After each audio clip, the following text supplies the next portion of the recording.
Hi, everyone. You are listening to Heart Healing Conversations today with Dawn and Janna. Every week, we pull back the curtain on the things that weigh us down and explore the tools that lift us up. From vulnerable stories to practical wisdom, we're diving deep into what it means to live wholeheartedly. And with that, I'm going to bring Janna in. If you listened to last week's conversation, it was a conversation about how suicide can affect our lives. And sadly, Janna has had a couple situations in her own life where she's dealt with this. And so I wanted her to share another conversation with all of us about what she experienced with a good friend of hers, so that all of you can feel like you're not alone and, that there is support out there and that people do understand how devastating this can be when you're navigating it with a loved one. Yeah, thanks, Dawn. This is one of those topics that has become kind of, taboo. We don't talk about it. Yeah. And I think it's very important to hold these conversations because it's something that's out in the forefront and everybody is dealing with it in one way or another. Last week, we talked a little bit about, my personal relationship and my husband going through suicide watch. This week, I wanted to talk about a really good friend of mine who actually did commit suicide. Um, Amazing woman, mother. She grew up struggling. I mean, she had kind of struggles all through her life.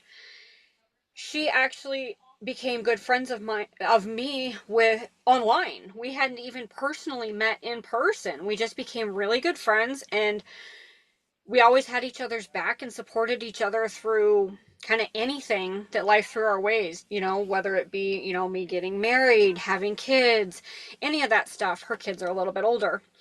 Um, but she kind of started having a lot of problems. Um, and she was pretty quiet about it at first, or she would make it humorous, try to make a laugh and joke about it so that you would take it a little less harsh. And Right. so, you get into the safe space conversation of, well, this is just how she normally is, or, she makes fun and jokes and lightly about whatever's going on in life. And that was okay. That happened for years and years and years. And she had mentioned suicide many times. She was determined that she was not going to have somebody else run her life or make her life go the way they wanted it. She was going to be in control. And so she had actually held talks with me about suicide and if she was going to do it, how she was going to do it. It was not something I was comfortable with, especially earlier on in life. It was like, no, we're not even going to talk about this. I don't Right. want to know. It's not happening. Don't worry about it. And so we pushed it off. And, gratefully, it never happened at that point. But as we got into these later years, when she would bring it up, she would actually get more emotional about it and she would have more details with, how she planned to do it, even. And thankfully, going through a lot of the healing that I went through, I did open up to her and say, okay, I want to have this conversation now. Like, why? What is it that's, making you feel this way? Why is it you feel that this is how you need to do it? Her practice was she actually did take her life using a gun. Other people have different options that they use, but she was very adamant. She had things planned out how she wanted us, to deal with all of her belongings, how she wanted us to deal with her aftercare life, um, take her ashes and dump them, that kind of thing. She had everything thought out and planned. And I had told her, I was like, you're putting a lot of thought into this. If you're truly considering this, I need to get you as an impatient person. I need to get you to a safe place so that I know you're being helped and you're being watched. Yeah, Um, sure.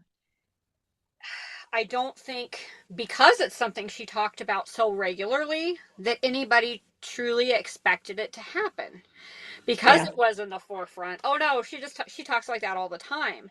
And And so that's pretty common. exactly. And I think it's because, by putting it out there, we're not going to question it. And we Mm. never know again what's going to set it off. Like she had been going through a lot in her personal life with her kids, relationship wise, divorce, things like that. And all of that stuff just got heavy and heavy and weighed on her. And she did try. Um, as a friend, I could not offer her to go through this grief recovery with me and say, hey, let's unpack a lot of this stuff. Let's see if we can get you feeling better. Mhm. And we did our full program together, and she actually started working on multiple relationships. And I mean, she called and she texted me all the time looking for help. um how do I get through this? How do I get through this? It was, we created such a strong bond in all the trauma and the yuck that she had to go through. But she was so proud of herself for actually getting through some of the relationship work and starting to feel better. She had found, new things like journaling and listening to music, reading, things like that to kind of help. um she was doing amazing things. So none of us again expected that it would go the way that it did still, because she was doing the work and moving forward. And just completely unexpectedly, she took her life, and she also took her dog's life with her. um Mm. So what do you think the shift was? Because you said that you'd been working with her and that she'd been getting help and she'd been feeling better. So what do you think shifted for her where she decided to take her life? Well, like I said, she had been going through a lot of relationship type things, getting a divorce. That had been going on for well over a year. She was trying to find, new relationships, new futures. But I think she still kind of had some places stuck that she hadn't completely unpacked with relationships. And some of those being even with her kids. Um, Yeah. she was in court battles and stuff, dealing with a lot of things personally, and I think it just got to be too much, and she didn't feel, especially in her family and her immediate support system, that she was of any help anymore. I think it was like she felt nobody would want her around. Mhm. um like I said, it was really hard to take, because I talked to her literally earlier that day with, and things were well, and hey, I'm listening to music and we're going to get through this. It's okay. I'll call you back later if I need to talk more. And then that next phone call was actually, another good friend of mine and her roommate calling to say, "Oh my gosh, we've lost her." So none of us truly know what set it off. We do know that she had medication changes and stuff that doctors had been going through, and her sleeping patterns, she was really struggling not to sleep and wasn't eating very well. And I think, looking now at some of those patterns, I'm like, oh, okay, so we can kind of see a little bit downward trend here now. But at the time, I didn't recognize it. She'd mentioned, but she had problems sleeping all the time. So it's Right. really hard to pinpoint any one specific thing that set it off. Like I said, Mhm. she had been so happy and doing so well moving forward that it was really unexpected. Yeah. So tell me, I can't imagine how this felt for you. I mean, you were helping her unpack some of that emotional pain. You were helping her rebuild her life. And despite the help you gave her, she still made that decision to take her life. So talk to me about how you felt, how that affected you. Well, it was kind of double sided, I would say. Immediately I felt kind of a sense of relief, to be honest, because it's something that she had talked about for so long. It's one of those phone calls you always worry about getting. And so Mhm. to finally get that phone call, it was like, oh my gosh, she finally did do this. It was well, I know this is how she wanted to go, and I know she's not in pain anymore. So I felt a little kind of relief, like, okay, she's finally in a happier place now. Yeah, and that's But one of it's those conflicting feelings that we talk about. Like when we huge. lose someone, you know, they are no longer suffering. Mm-hmm. But the other edge of the Yep. sword is, That I was also very angry mhm, because, we were doing so well. We were, making progress and things were going better and we were going to beat everything that was coming at us. And you gave up. Why did you do that? It was it was a hard place to be because that's, I just did want to yell and scream and like, why did you do this? Like, we have been doing so well. But on the other side, like I said, I also had to understand that from her side, now she was out of all that she was feeling and she's in a better place for her. right. Well, and let's talk about that anger. So this anger is really common with suicide. Mm-hmm.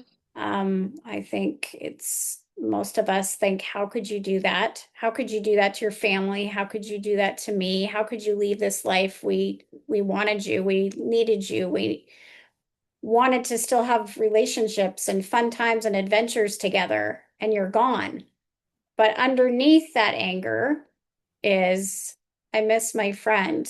I'm very sad that my friend has left this earth. I'm very sad that they made this choice. I didn't want them to do this. And sometimes it's easier to be angry than it is to be sad, Mm-hmm. right? Especially admitting, um, yeah, that's, and to be fair, I've also noticed, especially in this situation, with the anger side of it, many of them showing a lot more intense anger is because of all of those unmet expectations, dreams, hopes that they thought they still had, whether it be, well, we're not real close, but, I'll talk to her later on in the future and we'll fix that and it'll be fine. Or any of those things that you left uncommunicated between you and that person, Right, it weighs so much heavier on you now as this is part of what caused it. And again, right. none of us will ever have a true answer as to what caused and what made her finally choose this decision on this one day. We can look at each of our actions previously and say, you know what? I can come at this with a good conscience and say, I was still here for you. I was talking to you. I was texting you. I was doing all that I could to be a support for you because I do know that there's a lot of other people that don't offer that support, especially when people get into these hard, sticky situations. Even if Sure. something is going on in their life, say drugs, alcohol abuse, that we don't agree with, Hmm. it's not my place to be the judge on your life. I'm just supposed to be here and support you. Like, hey, I get it. You're having a hard time. Let's talk. Yeah. And I think that it's really easy and so common for people to judge others. Mm-hmm. Well, they're using alcohol, they're using drugs, they're not living a very healthy life. Their coping mechanisms are very unhealthy. But the fact of the matter is if someone is engaging in harmful activities towards themselves, they're hurting inside. And usually it's pain that's been in their hearts for quite some time. And what they need is someone to hold space and to listen and not judge. Yeah. I guess that's one of my biggest takeaways from this learning experience with her is no matter what the situation is, just be there. You don't Mhm. always have to be the voice of reason trying to talk them out of whatever the situation is. If they're calling, crying, struggling with something that's happened, like I said, with divorce or something, just listen. Let them vent. Let them feel heard so that they know they have a safe place to come to no Mhm. matter what. And I think that's part of what it gets to is you just get to where you don't feel like you have any place to vent anything because, oh well, all they trying to do is fix it. Or if I say that something's wrong, they just try to tell me that stop being so sensitive, stop being stupid, don't do this, don't try to talk me out of it, just listen. Yeah, no, listening is so important. And most of us were taught earlier in life that we listen to respond. Yes. So it's very uncomfortable when you first start listening to listen instead Yep. of I'm going to respond with advice or judgment or comparison, but just listen. Yeah. So I know last episode we talked about the situation with your husband. Well, that ended much happier, and he's still with you today. Um, you didn't have the tools back then to navigate that situation that you have today, that you had with your friend recently. Yep. So, if you can look at both of those situations, although they are not exactly similar, how was it different navigating your friend suicide versus when your husband was thinking of suicide? The number one thing for me, I guess, was having, especially immediately, having the feeling of this wasn't my fault. Mm, And while the situation itself is terrible and, I feel bad that this happened, I know that at this point, I will be able to get through this instead of dreading, oh my God, this is the worst news ever. How am I going to navigate this? Like, yeah. I knew that I had a support team around me that when I was ready to talk, was ready to listen. Mhm. And so I also came at it, I guess, a little bit differently too, because I immediately started, talking to her as one of my angels. Like, okay, I know you're here now, and watching for things from her. People sometimes kind of, oh, you're crazy, but you know, I believe they're watching over us all the time, taking care of us. And as soon as I got that phone call, I had to go for a walk. I was like, I can't do this. I walked outside and I found a feather immediately. Mm. And I was like, see, she knows I'm already watching. Um, Yeah, and we always talk about in grief recovery that just because someone's no longer physically alive, that doesn't mean our relationship with them is over. We still have a spiritual relationship with them, and we always will. yeah. And I think it's important to let people know that it's okay. Go out, go for that walk outside and hold a conversation with them.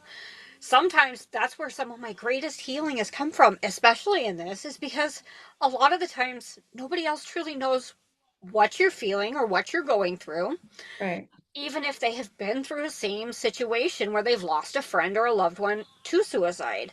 Like the feelings and how you navigate it are completely different. So if you can find easy ways for your brain to kind of find more healing, like I said, whether it be taking a walk outside and talking to them, you could be making their favorite dinner and hey, I know you'd love this, I wish you were here. Just anything to kind of help, I guess, lessen the severity of it on your heart, because I think the more you open up to the idea that they're still around in spirit, the easier it is to know that at least she feels better. Yeah, I would agree with that. Well, thank you for sharing again, Jana. I really appreciate you talking about these situations that you've encountered in your life that have been absolutely heartbreaking and how you navigated them. Um, you're right. Talking about suicide tends to be that elephant in the room, that taboo subject nobody wants to discuss because it's painful and our hearts hurt. We don't understand why people left us this way. Yep. Dying naturally is one thing, but when someone takes their life, there's a lot of questions that most of the time go unanswered. Yep. So learning tools to navigate these type of painful life experiences is really important because the fact of the matter is no matter how many tools we have and how much personal growth work we do, we are all going to have experiences throughout our life until the day we die that hurt our hearts Yep. because we're human and we have feelings. And so making sure that we have a toolbox that's full of tools that help us navigate them is such an important thing to do in our lives. And finding grace within ourselves, knowing that it's Yes. absolutely okay to show these emotions and have these feelings. Yeah. And finding those safe people to talk to. Those safe people, they don't have to be people we talk to every day. It can be someone that we just know, like if we're sad, if we're having a hard day, we can pick up the phone, they'll always be there. And Yep. they'll be there also in celebration when good things are going on. But Yep. every single person on this planet needs to have someone or multiple people that they feel safe sharing their heart with. Absolutely. So, with that, thank you everyone for listening. And as always, if you found this conversation helpful, please subscribe to our channel. Please share it with your loved ones. If you want to contact either myself or Janna, you'll find our contact information in the show notes. So, be well, and we will be back next week for another episode. Take care, friends. Later.